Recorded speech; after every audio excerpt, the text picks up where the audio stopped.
Tech Sideline is presented by First Bank and Trust Company. They offer free checking with industry-leading mobile banking.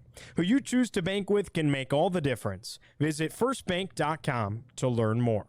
We're into week 2 of Virginia Tech football fall camp. The Hokies held their media day yesterday, Tuesday, and we've had the opportunity to observe 2 practices, including a full 90-minute session last Thursday, August 3rd.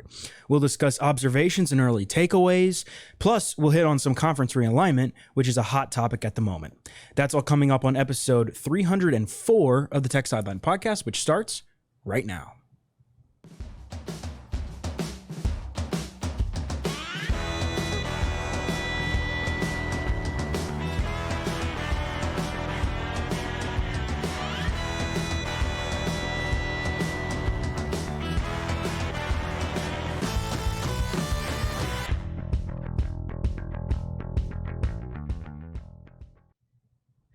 We're recording this on Wednesday, August 9th, 2023 from Tech Sideline's High Tech Studios in the Virginia Tech Corporate Research Center. If you're watching on YouTube, please make sure to like and subscribe to our channel, and please share the podcast with a friend. As always, Tech Sideline is presented by First Bank and Trust Company. Who you choose to bank with can make all the difference. Bank with First Bank and Trust Company.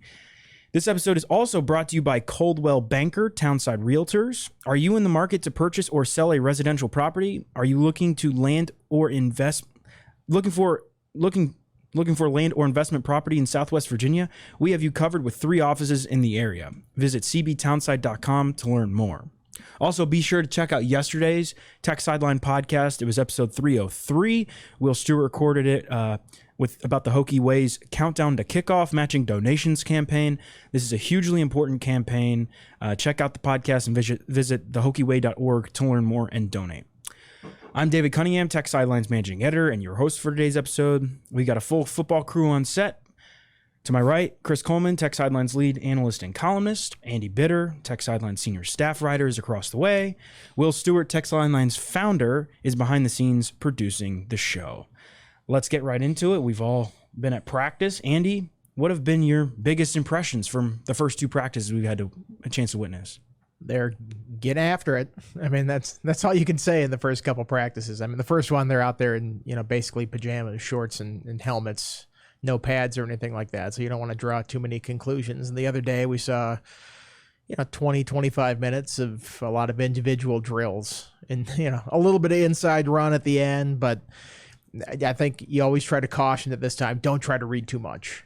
These small little bits and pieces that we see at practice, they haven't even been doing this for a week. So, they're out there. They're running through stuff. They're getting the pads on at this point, starting to get some contact. But I kind of hold back and say don't try to draw too many firm conclusions, especially early in camp like this. Did anything stand out to you, Chris, from Thursday's full practice that we got to witness? Yeah, I thought the DBs looked really good. You have to take that with a little bit of a grain of salt because they're not in pads right now, and so they're not playing real football. There weren't any reps at that practice, so there's plenty of grabbing because you're not going to get a pass interference called on you.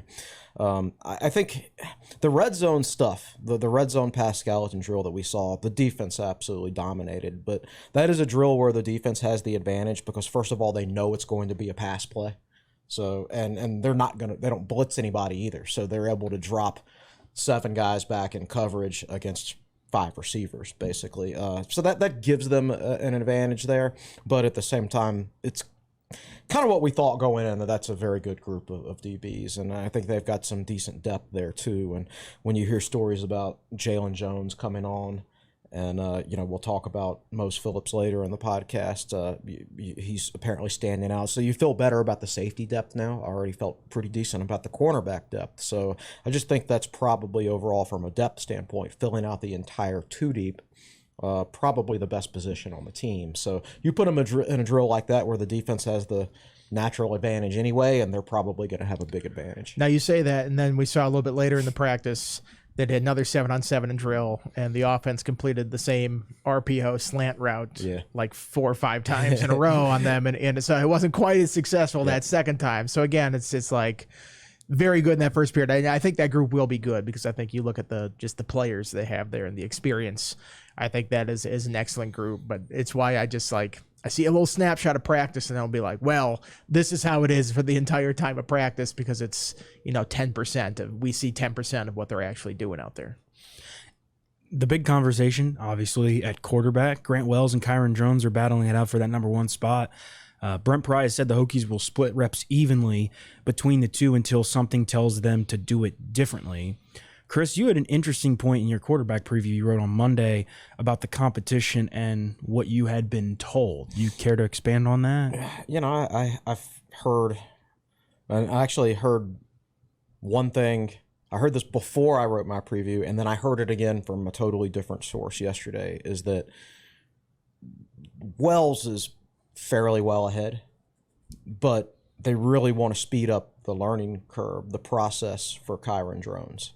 He's pretty well behind Grant Wells is in the passing game right now. His understanding of the passing game, his accuracy, his technique, his knowledge of the offense, all of that, which isn't a huge surprise if you look at him in his brief time at Baylor, and remember when he was a senior in high school, he only completed 49% of his passes. He's a very, very raw player, talented player for sure. So they want to not push up his learning curve. I think they want it to be a competition because I think they feel like a Kyron Drones that is up to speed with the passing game and is equal to Grant Wells in the passing game is a better option because he would be because of his mobile ability. But so they want to catch him up to Wells in terms of a passer, but as of right now, he has not done that, and it's like if the season started tomorrow, I think it would be a fairly easy decision for them. Now, they are for sure preparing some sort of a package for drones. Exactly what that looks like, exactly how often they use it, exactly what situations they use it in, that's up for debate, and we'll have to see. Because you want to avoid the situation where, okay, here's your package for Kyron Drones, and he just comes in there and runs a read option every single time, right? Because you can sit there and talk about, you need his legs, but it's not going to help you if you Quincy Patterson him and run the same thing all the time, pretty much. I hope the first time he gets into a game, he throws the football just to show that they're willing to let him do that. I would want it to be, a high percentage throw where he doesn't have to make a ton of reads and things like that. But maybe a rollout and a quick 5-yard out to a tight end, something easy, something that's an easy decision where, okay, the guy's either open or you just throw it over his head and is out of bounds or pull it down to run it or whatever. But that's where the quarterback thing stands right now. That's my understanding. And Pry's not going to say that publicly because if you do that, then you just kind of tell everybody that you tell even drones that it's not a competition, right? Yeah, and you have the benefit of time correct. Right now. Because the light might come on at any point. Right. It's what is today? August 8th? Yeah, 9th. August 9th. Play until September 2nd. You still have, a week and a half of camp here before they do I guess they have 2 weeks of full prep ahead of ODU. And even that first week, I think, is still sort of camp-like, even if they're starting to get into full preparation there. So you have time to take a look at these guys and see what they can do. And you want to see them when the lights come on, too. It's one thing you're running drills in practice, 11 on 11 like that, but they're going to have periods where they go in the stadium and scrimmage. And some guys just perform better when the lights come on, it's time to shine, and they just make plays like that. I think, Gerard Evans was kind of like that, where he was just like, in the games, he was like that, and maybe not technically sound with everything that you want in terms of practice reps like that.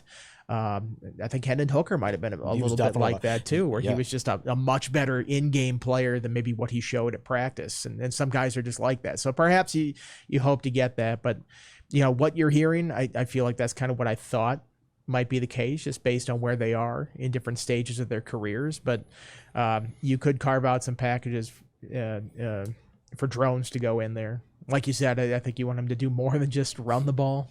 It's like how people always say, why can't Cole Beck just run the jet sweep? It's like, well, I think people would catch on pretty quickly if that's the only thing that he did when he went in the game. So you want him to do more than that. But my contention all along has been, I think Wells starts. I think Drones plays this year, maybe starts a game. You never know based on injury, based on how the season goes. I think you'll see both of those quarterbacks at some point this year. Don't worry, we'll get to Colbeck later. Of course. We had the opportunity to speak with Tyler Bowen, the offensive coordinator and quarterbacks coach now, for the first time on Tuesday since early spring. Andy, you shaped your story yesterday around how he's adjusted to being in the quarterback room full time. And it seems like a move that everyone's on board with, from Brent Pry to Grant Wells. That can only help when it comes to determining who's the starting quarterback, right? I mean, now he's in that room 100% of the time instead of having to float between the tight ends and the quarterbacks like he was last year. Yeah, and I think, primarily the move is about streamlining communication. Just have him with those quarterbacks all the time. And, not only him being there, Pry being a little bit more involved in the offense and on the sidelines during games. You're switching offensive line coaches, going from Joe Rudolph, who's really a technician, it sounds like, and maybe a little too complicated at times for a young group last year, to maybe being a little bit more straightforward with that. It sounds like everything is just about streamlining what they want to do offensively. We'll see if it works. It certainly might benefit by the fact that, they have more talent this year on that side of the ball. They added some receivers and a, viable running back, and they have a healthy Malachi Thomas. I mean, it helps to have all those pieces. It's what's the phrase? It's all about the Jimmies and Joes, not the X's and O's. It's probably a little bit of both, but you do need some of the Jimmies and Joes to be able to succeed in this whole thing. So I think they are set up for more success this year, but it is a lot on Tyler Bowen's plate, and they are putting a lot of faith in a guy that, 34-year-old second-year offensive coordinator that doesn't really have this track record of success.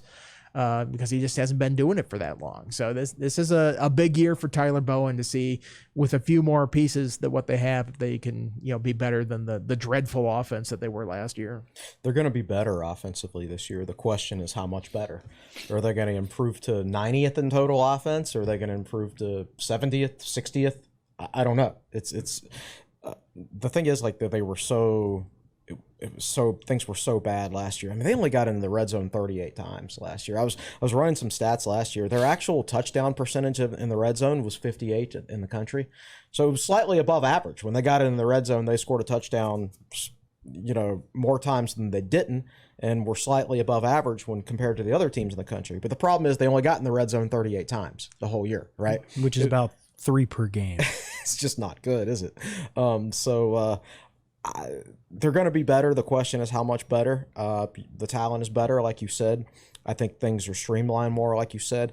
I think this coaching staff is a better fit. There will be better chemistry than last year's. I'm not saying that last year's had poor chemistry, but I think when you look at a guy like Rudolph, and he's been coaching in one way with one type of player and in one specific style really his whole career. And then he comes to Virginia Tech, and then I'll never forget going to the practice last year and interviewing Pry halfway through the season. It was during the bye week, and he basically said, "Yeah, we've been running the wrong offense all year." It's basically what he said. I think a lot of fans could have told them that after a couple games into the season. I think so too. From a coaching perspective, you want to give it a little bit of time before you come to that conclusion. So. I think the coaching changes that happened in the offseason will work out better for everybody. I think they'll work out for Glenn. I think they'll work out for Rudolph. And I think they'll work out for Virginia Tech. I mean, I think those guys are good coaches. I just think everything didn't fit together.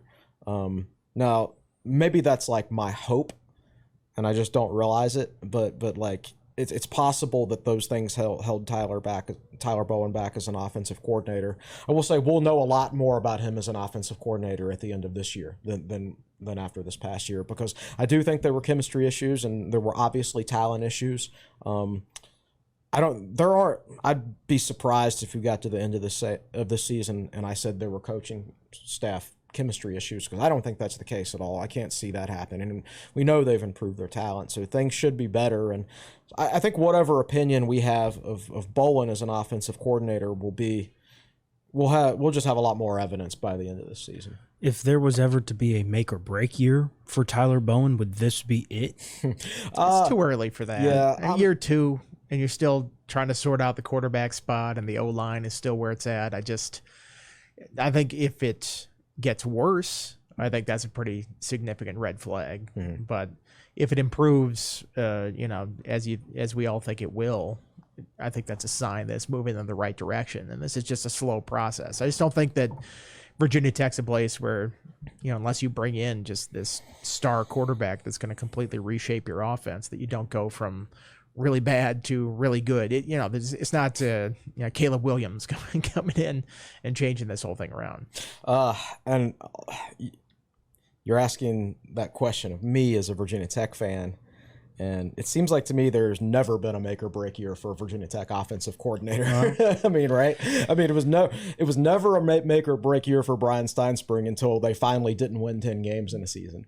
It was never a make or break year for Scott Leffler until Beamer retired. It was never a make or break year apparently for Brad Cornelson until Fuente got fired. So, I don't know what's going through the mind of head coaches and things like that. We know that Pry's not afraid of hard conversations.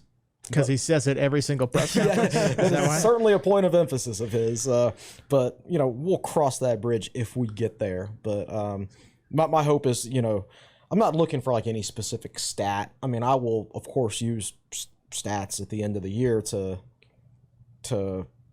evaluate the situation and everything like that. But I want everything to pass the eye test, and I just want to feel in my head at the end of the season that things are moving in the right direction. A comment on the defensive side of the ball that I thought was interesting from Thursday was how Price said probably one or two defensive backs that are true freshmen will have to play this year. Mm-hmm. The three that we saw playing a lot on Thursday were Dante Lovett, Braylon Johnson, and Christian Williams. Now that's just a corner. And that's just at cornerback. Obviously, Mose Phillips is there at safety. Chris, how do you see that playing out? Is there one of those guys specifically at cornerback? Mm-hmm. We obviously know Phillips and Jalen Jones are the number twos at safety. Is there one guy at cornerback you feel like might be ahead of the others right now? Are you interested? I'm sure you're interested to see how that competition plays out. I like all three of those guys at corner that you mentioned. I think Dante Lovett would be the most likely to play early as a cornerback and serve in that fourth cornerback role. I think he's a little more advanced. I think Braylon Johnson's very advanced too, but he's not as filled out and as big as Lovett at this stage. So if you're picking one of those two, unless Braylon Johnson got out there and completely outperformed him, I think Dante Lovett would be the guy. And I like Christian Williams too. I don't think he's quite as advanced at this stage of those other two, but he's a good athlete with a good frame, and I think Virginia Tech has given themselves some good options when it comes to their young defensive backs. At linebacker, Pry mentioned the battle at Mike. That's obviously going to be another big talking point as we move closer to September 2nd. He said Jaden Keller and Jaden McDonald, the two Jadens, are the front runners at Mike right now. Alan Tisdale is in the mix, and he's a guy who can play either Will or Mike. Andy, are any thoughts? I think that's kind of what we all expected, right? And Jaden versus Jaden, how do you kind of see that playing out? Yeah, I mean, the way that the spring finished and just how surprised they were at the progress that Jaden Keller made out there, it doesn't surprise me that he continues to move in that direction. I think it's about, you've heard Pry talk about it a couple times, like authoritativeness in that middle linebacker spot. You have to make the call and have everybody else believe in that call, even if the call's not right. You have to make it and stand behind it, and everybody has to have belief in that. And that's something that Dax had for a couple years. He was that magnetic personality in the middle of that defense, and everybody listened to him, right or wrong, mostly right when it came to Dax, because he was a real, student of the game like that. Jaden is a young linebacker still. He played, safety in high school, I think. Yeah. So it's he tried a little bit at Sam linebacker before they're like, nah, you're better on the inside. So I mean, that last year was a transition year for him. Moving to new positions. And I think, he's still coming along at that spot. Same thing with Jaden McDonald. I mean, he was a safety wide receiver in high school. I mean, it's amazing to me, the McDonald brothers, how they were just like long, lean athletes in high school. And now you're like, one's a linebacker, one's a defensive end. Or you like, kudos to the nutrition staff for bulking those guys up. But it's just a process, I think, and learning that position and being authoritative at that position, I think it's going to take some time. Yeah, first you have to learn what to do yourself before you can tell other people what to do. I think it's just a natural process. When I look at Jaden Keller, a couple weeks ago I actually went back and watched their high school highlights, and Keller's highlights were awesome, but almost all of them were offensive highlights. There's like 2 defensive highlights in there because he was just maybe he just didn't play that much defense, or maybe his offensive highlights were just better, or that's just what he wanted to showcase people. But he'd get out there at wide receiver and running back and just physically dominate everybody. He's a very, very good athlete. But a little bit you see on defense, he's more of a lining up. You could call it a deep linebacker or a shallow safety, but it's not certainly not, did not come here as a traditional Mike linebacker. And that's something that you got to have reps on that, man. That takes a while. And same thing for Jaden McDonald. He was a safety. And those guys, you know, they didn't play at a high level for Tech last year, and that's totally understandable, because, especially when you consider they were practicing at multiple positions. McDonald especially, like, I've seen him practice at all three linebacker positions. So it's really hard to learn one position when you've never played linebacker before, but when they're actually practicing you at three different positions, that's really hard. So I think, you know, he's settled in now at Mike, and so was Keller. And I think the more you practice those guys at one position, and I think you can afford to do that now. I think they're still working Keller a little bit at that will spot, but I don't think they'll have to do that very much, because you've obviously Kelly Lawson's going to start there, and then you've got Tisdale too. So Keller's reps there should be very limited. So I think with those guys mainly focused on that one position, I think they'll come along faster, especially now that they have a year under their belt. Before we continue, I have some brief just notes to run through. A lot of it from Andy's reporting on Thursday after our first practice that we got to observe. You guys can chime in whenever you want. First, a scholarship update. So obviously Jesse Hansen, medically retired. He's now a student assistant, and we've seen him out there at practice. The Hokies currently sit at 84 scholarships for the fall semester. With his retirement, it opened up a spot for his tight end Zeke Wimbush, who signed with the possibility that he would gray shirt this year. So the Hokies are at 84 scholarships. Cole Beck is back. Similar to linebacker Stone Snyder, he's not on scholarship. Instead, NIL is helping pay his tuition. His role this year will be primarily special teams, from returning kicks into covering kicks as a gunner. Brent Pry told Andy that Beck has the opportunity to start on 4 different special teams units, which I think is pretty impressive. I think you see him listed on the roster as a wide receiver. They changed that. Did they? Yeah, they updated it, I think, on the most recent one. What is he wasn't with the wide receivers. I think he's just special teams. Good. That's what I suggested in my article last week. I'm like, you have to stop thinking of him as a wide receiver. He really should be listed on the roster as a specialist. So that's good to hear. So now you can stop thinking about him as a wide receiver and just focus on what he is. He's a specialist. And he can be a dynamite player for Virginia Tech in that role. He was a very good gunner last year, and I think he's got the potential to break 1 or 2 on kickoff returns this year. You just got to understand that last year, honestly, I think he played better than he should have last year, considering he had been away from football for so long. I mean, college football isn't something that you just quit for 3 or 4 years and then it's not like riding a bike. Right? You have to stay in rhythm and stay in the right physical conditioning. And, you know, he was in track shape and maybe not necessarily football shape. But, you know, I think we saw what he could do as a gunner last year. I think we'll see.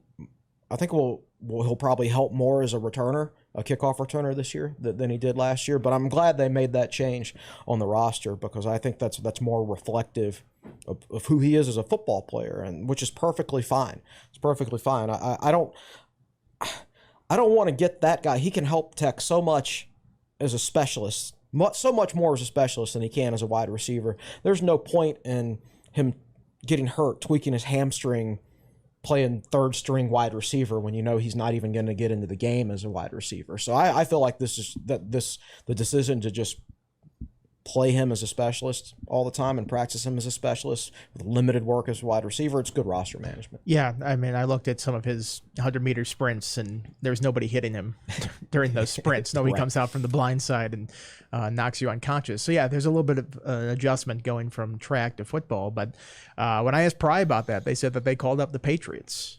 They asked, you know, how did you train your special teams guy, who's Matthew Slater. Okay, Matthew Slater. The name was escaping me for a second here, but they have like this, you know, all-pro specialist. That's what he does. He's on all the special teams, and you know how much they value that with the Patriots. He's a 10-time Pro Bowler and 8-time NFL All-Pro as a specialist. I mean, that's a career right there. That's an awesome career. That's Nick Sorensen, former Tech player. Bill Bates for the Cowboys back in the day. Right. was it Tasker? Or was it BB? I forget. The Bills had a bunch of tiny white guys that were really good. You're thinking of Don Beebe. Okay. Yeah, Tasker, I think, was Seahawks. I thought Tasker was also whatever it was. There's a lot of guys who have made careers for themselves in the NFL as specialists. Now, I'm not saying Colbeck's going to do that, but I think that's what they're trying to model it after. And it was interesting because I was like trying to find him in the wide receiver line in the first practice. I didn't see him. I was like, okay, maybe they were mistaken. Then special teams come out. I was like, okay, there he is. And then they go back to doing wide receiver stuff, and he was off to the side talking with, trainer or whatever it was. Yeah. So like he's not even involved at all with the receivers. And, last year you could see maybe take a flyer on him because maybe he could do something in the receiver room. This year they're really deep at receiver. I mean, they have 6 before you even get to those freshmen who look pretty good right now too. So he just wasn't going to play in that regard. So, he'll do scout team stuff at receiver, but I think it's a smart move for, a guy they're essentially getting, free. They don't scholarship wise on the roster. Just, take a chance with him, have him be a gunner and focus in on that and try to utilize the speed the best you can. Let's stay on specialists for a sec while we have the opportunity. There were 6 guys, I just want to touch on this briefly, that returned punts at Thursday's practice.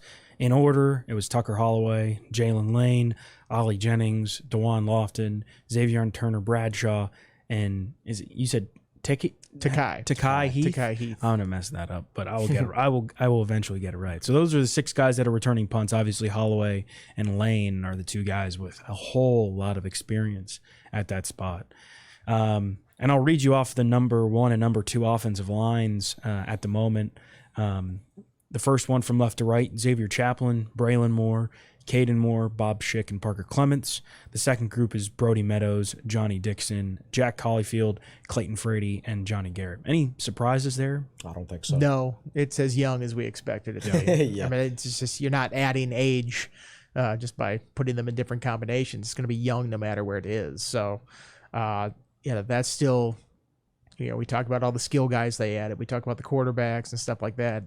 That offensive line needs to come together for this group to really reach its potential. And, that's a major question mark with so many young guys that just are not proven out there right now. And then if they don't work, you have unproven guys behind them as well. So it's not, it's maybe more options than they had last year, because I think you're worried less about red shirts and holding guys back like you were with Chaplin and Braylon Moore last year. But you don't have those old heads, as Pry likes to call them, where, Silas Janzi had played a lot of games. Johnny Jordan had played a lot of games. They weren't outstanding offensive linemen, but they'd played a lot of games and been through the battles, and sometimes you need that in that group.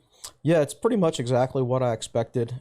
I could see them doing a little bit of experimenting with that second group. Like, one thing I might do is, like, for a practice or two, flip Frady and Meadows and see how Frady does as a tackle and see how Meadows does as a guard. And if Meadows did well as a guard, you could potentially get him in that battle at right guard if you wanted to. And if Frady shows he can play tackle, then you've created more depth there. But that's pretty much the extent. Maybe you could work Garrett at guard a little bit, but I don't. Vance Weiss was unique in terms of how he would try almost everybody at every spot, just to build artificial depth and also just to get a better idea of what players can do. But I think for the most part, we know these guys' positions. I'd like to find somebody else that I know could snap the ball to create some more competition for the backup center spot.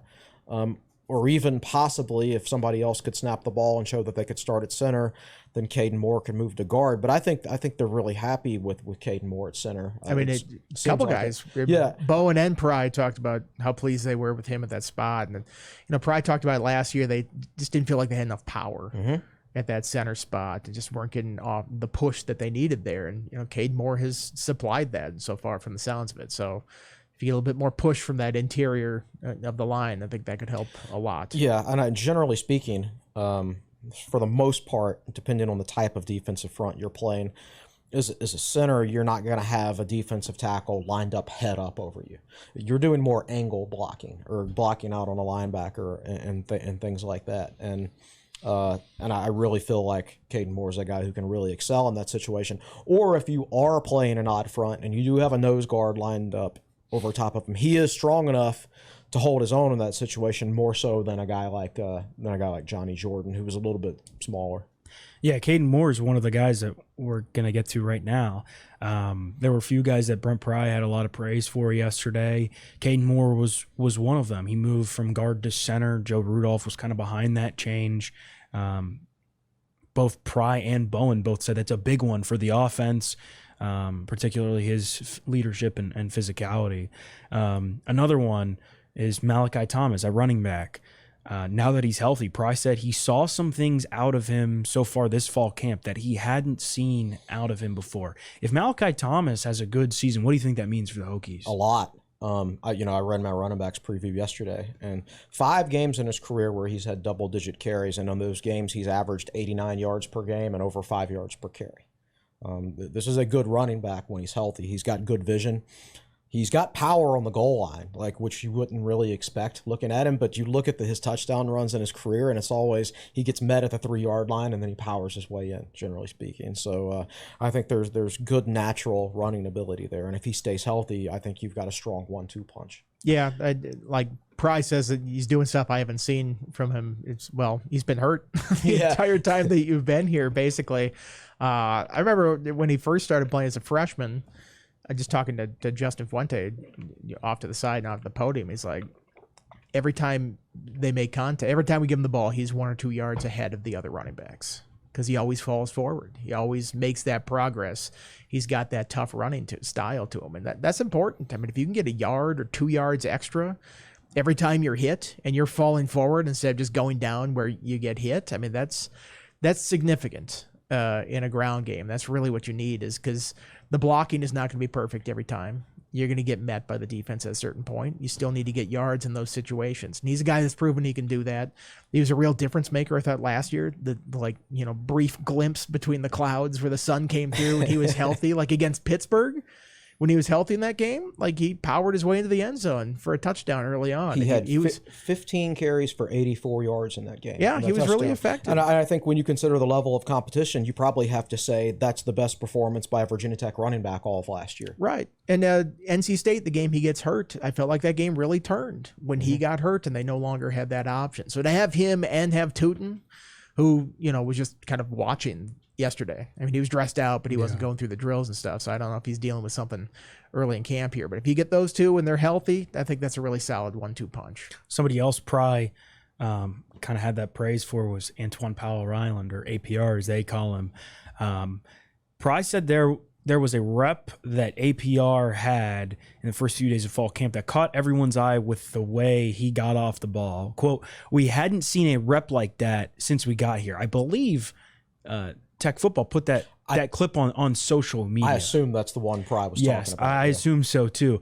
It seems like he could potentially be a real difference maker for this defense. I believe he's got, as Charlie Wiles would put it, twitch. He's not the biggest guy. Quick twitch.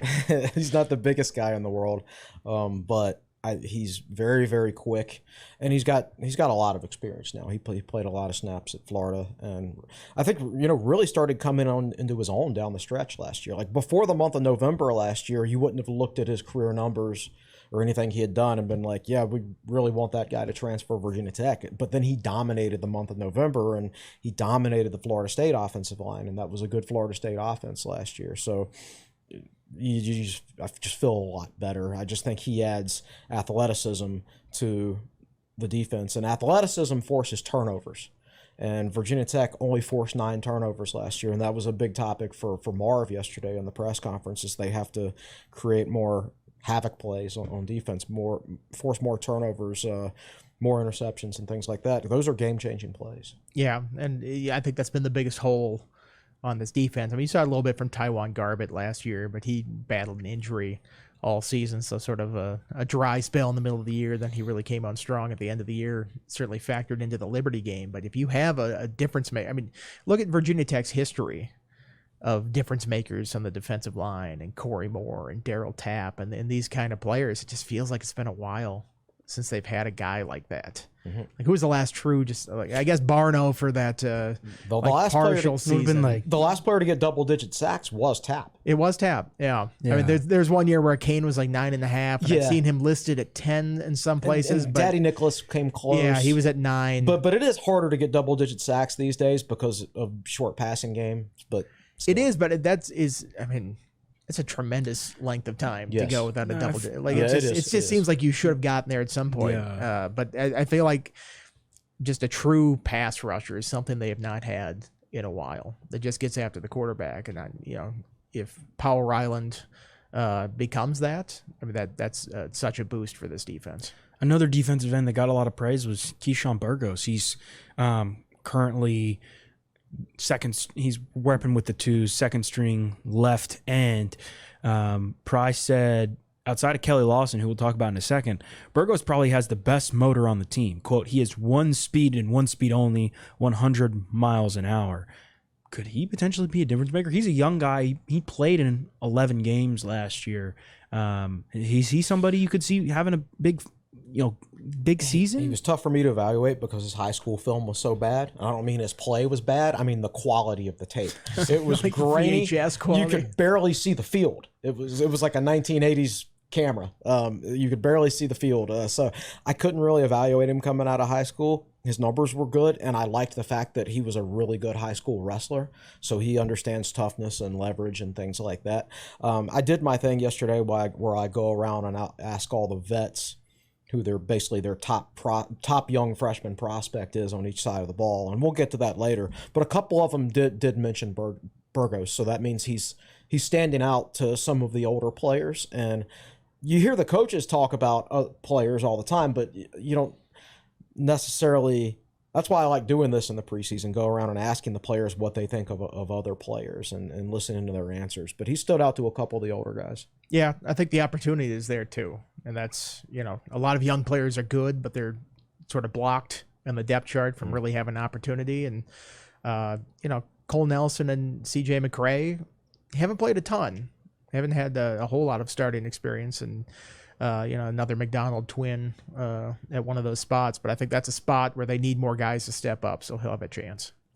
The other guy is Kelly Lawson. Everybody raves about him, and he's so big, so athletic. Price said Lawson looks more like a big league linebacker now that he's put on some weight and he's gotten comfortable. Obviously, this time last year, he was overcoming an injury. He said he stood out in a pursuit drill the other day, quote, you can't help but notice when he fires across the field, the ground that he eats up. He reminds me of like a traditional Florida State outside linebacker. Florida State historically has struck me as a team that has a lot of length at that outside linebacker spot. Not necessarily a lot of bulk, but a lot of length and a lot of athleticism. And he strikes me as that type of player. I think I'm happy that he fell through the cracks, because if you remember, he got hurt in high school and only played about half that season. And then, correct me if I'm wrong, but his peak recruiting period would have been during COVID, when nobody could get out and evaluate and things like that. So I really feel like that's one Virginia Tech stole, and that there are some schools that are probably going to kick themselves at one point for missing out on that. I remember when Tech took him, and the recruiting guys were like, we don't know what he's going to be. But you just look at the size and the length, and you can imagine what he could be. I mean, he came here to start out at receiver, and he was the tallest receiver they had. And you're just like, okay, I could see it working there. And then it didn't quite work out. They see him more as a linebacker. I think Pride knew of him in high school and always saw him as more of a defensive guy. And, they've moved him into that spot. And, with these weight programs, they can get them where they need to weight-wise. And he was rail thin as a freshman. I mean, as you'd expect for a guy who's 6'6", not 6'4", whatever they list him on the roster as. But there's just so much length and athleticism there that you can't help but get excited about a guy like that. I wish Tech could clone him and put his clone at wide receiver, because I am curious of knowing what he could do at wide receiver. And what I saw of him a couple years ago when he was playing there, I was impressed. I mean, obviously he had the size. His arm length is insane. You could see him beating really good coverage in the end zone just because his arms are longer than the defensive backs, and he caught the ball with his hands. Yeah. Like I said, I wish there was a second one so I could see what He's the only guy yesterday at media day where I had to really look up when I was talking with him. Well, I interviewed Parker Clements. Yeah. That was literally I really thought I was going to. That's really the first time that I can remember where maybe if I'd talked to him more than 2 minutes, then I felt like the back of my neck would have started to hurt. I want to tease Chris a story that you're doing just a little bit. Every year at Media Day, you go around and you ask all the veteran players to name you one guy that's going to surprise people. Mm-hmm. How were your conversations this year? Any young players stand out? I talked to almost all the major upperclassmen that Tech fans would recognize, and opinions were split on offense. There were a couple of guys that named Heath. There were a couple guys that named Braylon Moore. You had Aiden Green getting picked by one or two guys. On the defensive side of the ball, I would say 80% of the answers were Mose Phillips, as far as who's the young player, freshman player who stood out to you more than anybody else. And I said you can only name one player on each side of the ball. And I will say this, a lot of those guys, it took them maybe 15 or 20 seconds to answer, particularly for the offense. So it means they had to do some thinking about it, which can either be a good thing or a bad thing. If you don't have any good freshmen, then you got to pick somebody. But I think that's not the case with Tech. I think Tech has multiple quality prospects, but Mose Phillips seemed to be the answer on the defensive side of the ball, a.k.a. Philip Moses. I asked Keonta Jenkins, and he's like, on offense, number 2, which is Heath. And then he's like, yeah, Philip Moses on defense. And so I like Keonta Jenkins now because he doesn't even know the names of the freshmen. He's a future he pays no attention to recruiting at all, which probably means he's a more sane person than all of us. He's a future football coach there with those defensive coaches. I remember Bud always used to come and he's like, 82, and you can really go, and 17, you got to worry. It's like, you guys only know these guys by their film and what number they are. I can see why people would pick Mose Phillips on D. You look at him, he doesn't look like a true freshman. Just physically does not look like it. So I think that's a big reason why they were so excited to get him late in the process like that. And then he was an early enrollee too, and he was getting significant reps in the spring. So I think that's why it makes it an easier answer when you see him out there, first and second team getting reps for a long time here. He's probably going to come to people's minds. And his dad was a coach. And he's a guy that Tech didn't offer until like November or December, right at the end. And if you remember the story, he was one of those guys they were trying to hide. They were trying to make sure other schools didn't find out about him. So I have no idea how he slipped through the cracks. But I'll say this, when I watched his highlights when he committed to Tech, that's the first time I've ever actually yelled when I watched highlights. Like the first play of that, like I thought he'd killed some kid. He's violent, and I mean that in a good way because we're talking about football. Might have to, watch the targeting a little bit, but I like his aggressiveness, his size, his demeanor. Some of the players yesterday told me that he's just very conscientious. Nasir Peoples told me, he basically said he's always coming to me wanting to watch more film. So he's willing to put in the work. He's naturally gifted, naturally aggressive. He's been well coached from the time he was a kid because of his dad. So it all comes together there. And I would guess he's probably one of the lower rated recruits in last year's class. Probably. Yeah, they find those guys. I mean, Dorian Strong was like that. Christian Darrisaw. Yeah, a lot of guys slip through the cracks. Yeah. People think they have it all figured out with Huddle and all these recruiting services. People still slip through the cracks. It still works if you evaluate well. I wonder if Delaware State also offered Mose Phillips. It's like, dang you, Virginia Tech. Every time we have a diamond in the rough, you come in. Before we get to some conference realignment talk, that's next. It's a great time to remind you that this show is also brought to you by Coldwell Banker Townside Realtors, trusted real estate services for the Roanoke and New River Valleys. They have you covered with 3 offices in the area. Visit cbtownside.com to learn more. Thank you so much to the Hokie Way and Coldwell Banker for their sponsorship of the Tech Sideline podcast. So, to catch you up on conference realignment, 2 years ago, Texas and Oklahoma sent shockwaves through college football when they announced their move to the SEC, and the ripples that followed. USC and UCLA left the Pac-12 for the Big Ten.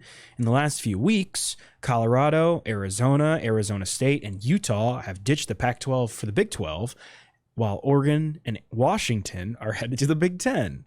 Sometimes it really feels like we're all just part of one big conference realignment phase in like an NCAA football video game where somebody's just like messing around with all the conferences.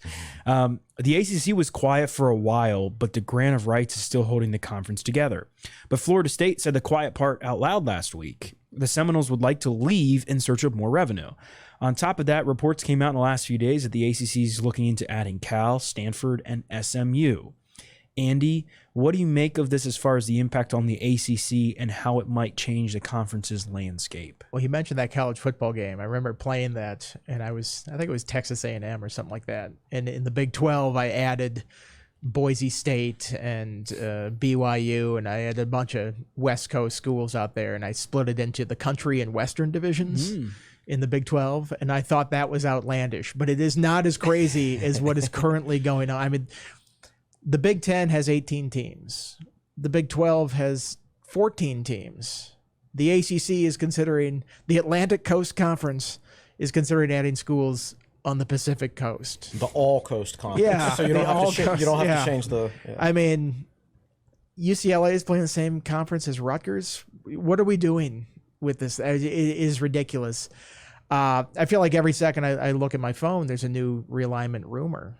And, I see the latest ACC stuff, and it feels very reactionary, doesn't it? I mean, it feels like, everybody else has done something, we have to do something to catch up. And I realize there's a lot of cable households in California, and there's a lot of cable households in Texas. That's not what this realignment really seems about. It's a dying cable industry that seems like it's shrinking by the year. But there's still money there right now. It's not completely gone, but it just feels like the ACC leadership is like, we have to do something because these other conferences are doing something. And I don't necessarily know that there's not some financial windfall coming with these 2 editions or 3 editions possibly. It's probably a very slight change to revenue, if anything at all. And then you're adding this logistical nightmare to the league as well. And like, okay, how are you going to get to Dallas, and how are you going to get to the Bay Area, and how often are you going to have to do that? What's this going to mean for all the other sports that apparently nobody cares about?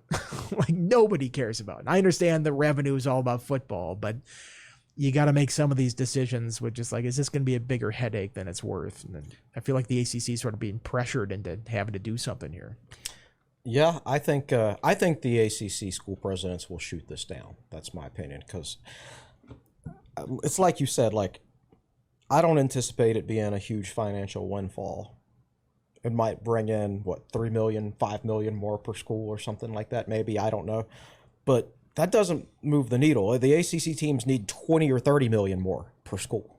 Right. I'm not willing to start traveling all the way across the country just for an extra $3 million or whatever per year. I'd do it for 20 or 30 million more per year, but it just doesn't seem like that extra little bit of money that this might bring in would be worth the hassle and the major change and things like that. Like Virginia, like the ACC just redid the scheduling model.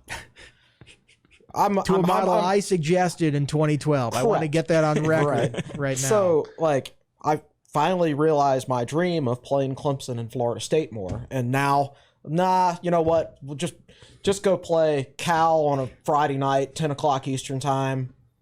ESPN, the Ocho, go for it. You know, ACC well, I after think dark. that's part of that draw is that late night window, possibly, and opening, and perhaps that's where some of the revenue comes. I've done some reading on this, and there's excellent reporting out there. Ross Dellinger, who's at Yahoo now. I think now he switches every single year. It seems like he was saying that I think that these schools would come in pro rata, which means that they would get this. They would add to the TV contract what the current schools get now. But they would come in a diminished share. And I think I saw like maybe 60, 70% for Cal and Stanford. And I saw some reporting that said SMU would come in for free for the first couple of years. They just want a ticket to one of the big 4 conferences now. And they think that they can do that. And they have the oil money and the boosters to supplement things in the meantime. It's like, okay, well, it kind of reeks of desperation. But you know what? Desperate times call for desperate measures. So if you see it in that sense, then maybe there is a little bit of revenue. But like you said, if it's $2 or $3 million extra, that's not going to satisfy Florida State. Florida State's not going to be like, all right, we're good. Yeah. We're staying now.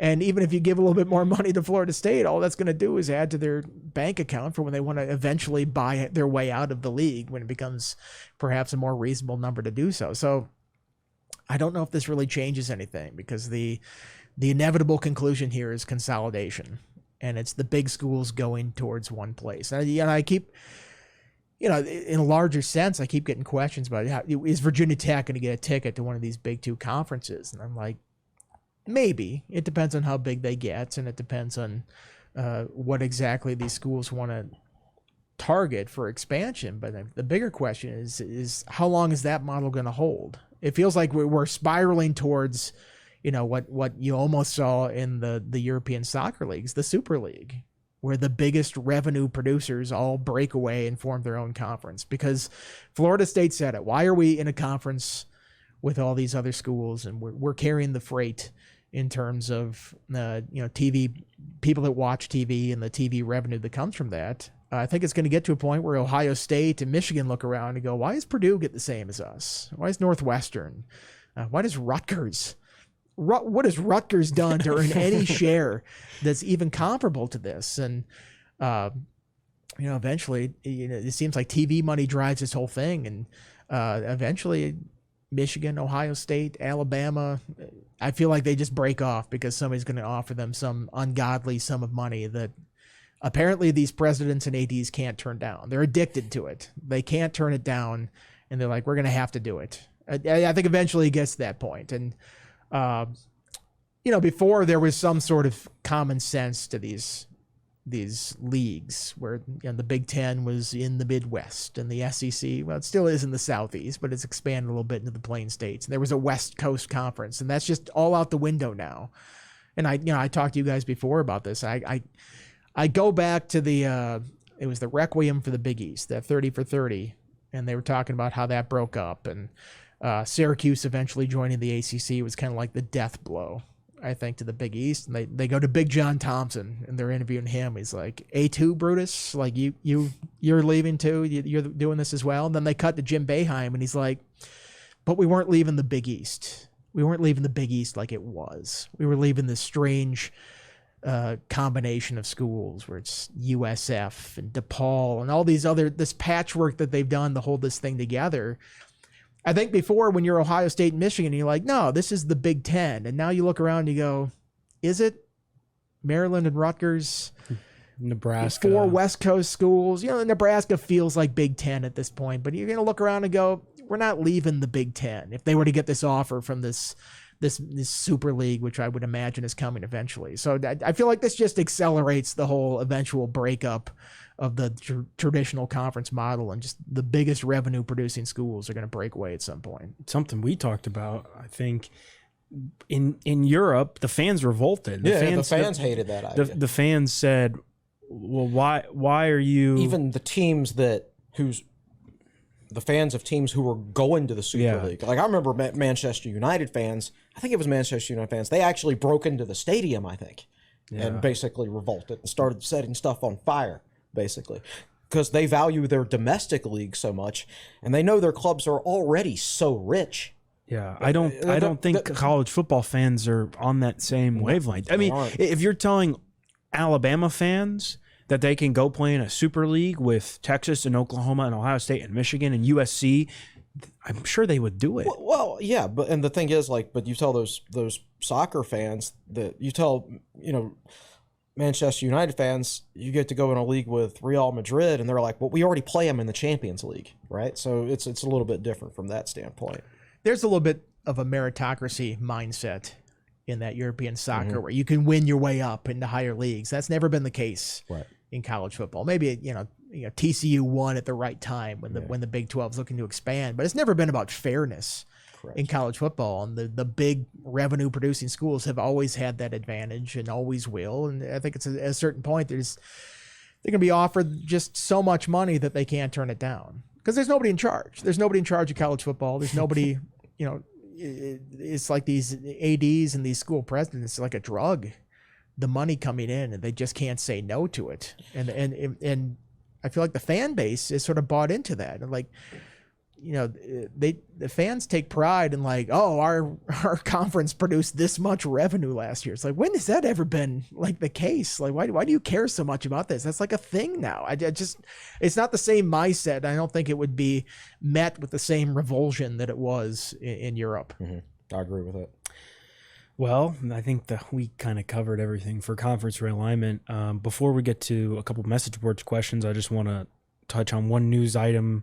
On Tuesday afternoon, so yesterday, ESPN released the brackets for its 2023-24 men's basketball tournaments, including the ESPN Events Invitational in Orlando, Florida, which features Virginia Tech, The Hokies drew Boise State in the first round and will play at 8 p.m. Eastern on Thursday, November 23rd, which is Thanksgiving.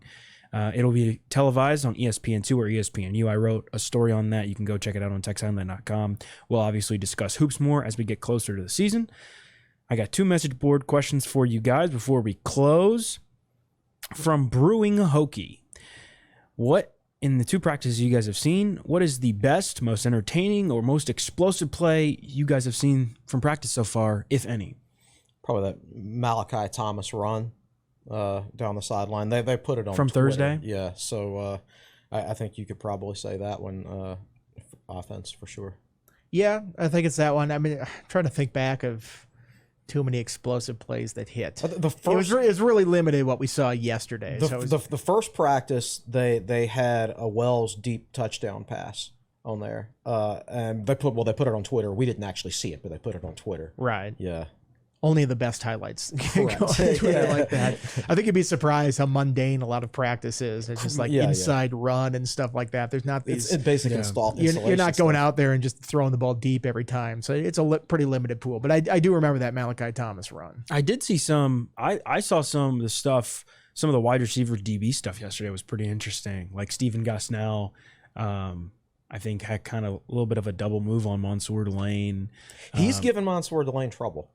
Like I noticed it in the spring, the first practice we were allowed in the spring. The pass was incomplete, but Delane got called for pass interference because he had been beaten in the end zone, and then Gosnell beat him on kind of I don't know, it was maybe a little bit of a double move in the spring game, and then the one you just talked about. So there might be something there where like Delane just has trouble with Gosnell. But look, man, that's good. Yeah. Because I guarantee you last year, Delane didn't have much trouble with anybody in practice outside of maybe Caleb Smith. Well, I think Gosnell could be somebody that surprises people this year because physically he looks so different than he did last, like 20 pounds different. And he keeps the receivers coaches and Pry keep bringing him up. And just like consistently every practice, he's somebody who's showing up. And, they have all the shiny new pieces and the transfers. Everybody kind of forgets about the guys who were here last year. And especially Gosnell because he gets concussed in that North Carolina game, which I still don't know how that wasn't double targeting. I mean, you could have called targeting on 2 of those hits that were out there. And, that's a pretty big setback for a guy who's still learning the offense because he was new to the offense. And then he has that in the middle of the season. So I think you add that all together, I think he could be a guy that could really contribute this year. I saw one yesterday and I texted you about it and you said you weren't surprised because you did not get to go to practice. Aiden Green caught a pass, kind of a perfectly placed ball from Grant Wells, kind of in the corner of the end zone, and Aiden Green pulled it in. I don't know who the defender was on his back, but I told you about Aiden Green, and you said, I'm not surprised because a lot of he was one of the young names mentioned by some of those older guys. Yeah, a couple of those guys did mention him as a freshman that stood out, and he was a very natural wide receiver in high school. He's not the biggest guy in the world right now, but he really catches the ball naturally, and he can catch it in traffic too, which he did on that play. Right? Yeah. And him and Chance Fitzgerald, I think, has looked as far as like another young freshman wide receiver. He looks pretty good in practice. Where were those guys last year? They really could have played last year. I think it's going to be it's a taller task this year because they have to leap some more veteran guys to get to that 2 deep. Frankie Frankerson, which is, I guess, a funny username, asks, what is the ceiling for the defense as a unit? And I'll add to it a bit here. Where do you see Virginia Tech's defense ranking this year when it's playing at its peak? For context, the Hokies were 53rd in F+ ratings in 2022, a statistic that combines the FEI ratings and Bill Connolly's SP+. It represents each team and unit's standard deviation above or below average. 53rd. Where do you feel like Virginia Tech's ceiling is for the unit this year? 53rd last year out of 131 schools. It was a pretty good ranking, especially when you consider they didn't force any turnovers. It was just a very basic defense. They didn't force many turnovers, and they didn't get much help from their offense either. So I think that 53rd ranking last year is probably about, just looking back, knowing everything we know now, probably about as good as you can expect from last year. I think it's higher than that this year because I think they'll have more help from their offense. They should be able to force more turnovers because they have more experience in the system and they're a little more athletic.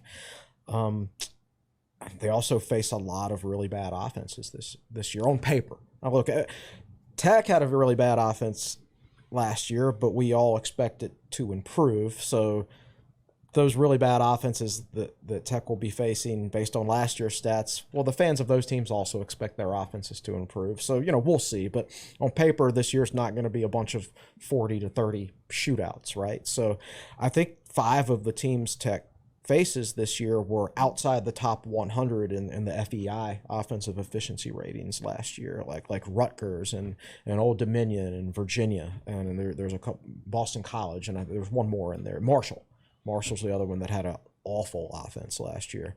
I think when you consider that and the other things I just said, I think they have a chance to be better statistically, substantially better. 30th, thereabouts, maybe. I mean, if they were 53rd last year, considering all those obstacles I just talked about, then I think they could improve. Yeah, I believe. Yeah. I think in FEI defense, they were about 69th. And so obviously F plus is a little bit of a combination of everything. Right. I think top 40. I think that's realistic. Still have some questions about the pass rush, defensive line, just sorting some of those spots out. And that obviously plays in the run-stopping game as well. I feel pretty confident about their back end of the defense. I think that's clearly the strength of this group. But you look at historically of Brent Pry's defenses, and I know it's his team, it's not his defense now. It's Chris Marv as the coordinator, but they were always great at Penn State. They were always pretty good at Vanderbilt. I think they turned that around pretty quickly and got that going in the right direction. So I would trust him and his defensive instincts and getting that side of the ball right. Yeah, I don't anticipate Virginia Tech losing many games this year because of defense. Well, that's all I have for us. Before we go, we always like to talk about what's coming up on TechSideline.com. We got lots of content from Media Day. We have our usual Brandon Patterson, Jason, same stuff. Chris, you're running through your position previews right now. You have a wide receiver, tight end preview coming out tomorrow. I believe. Offensive line, defensive line, linebackers next week. Yep. A standout young player story probably next week, which is kind of going to be like the Mose Phillips article at this point. Spoiler. And you're writing a lack of turnovers article. I see. I know that was a question you asked Chris Marv and stuff. I had yesterday. to ask it twice to get some semblance of an answer, but drill down on that a little bit. Got some stuff from Sean Quinn. I had some good insight on that. Derek Jones as well, but they were 129th nationally last year. Yep. In turnovers forced. Out of 131. 9 turnovers. I know they played one fewer game than everybody else, but that's pretty striking. And it is, how do you change that? How do you get some more disruption? Could be interesting to look into. Cool. Well, go check that out on TechSideline.com. I'll have some stuff. I think I'm going to write a story on Antoine Powell-Ryland. He's a newbie. Wasn't here in the spring. Lots of good stuff. And we will get, when Will has a chance to edit Randy Jones financial numbers, we will get the Randy Jones financial article. So be on the lookout for that. Of course, practice notes from Friday that will be in there for. So that will do it for us on episode 304 of the Tech Sideline Podcast. Thank you for everyone who tuned in. Thank you to everyone on set today. Chris Coleman, lead analyst and columnist, Andy Bitter, senior staff writer, Will Stewart, who produced this episode. He's Tech Sideline's founder and general manager. I'm your host, David Cunningham, Tech Sideline's managing editor, signing off on episode 304 from the Tech Sideline Podcast. We'll talk to you next week.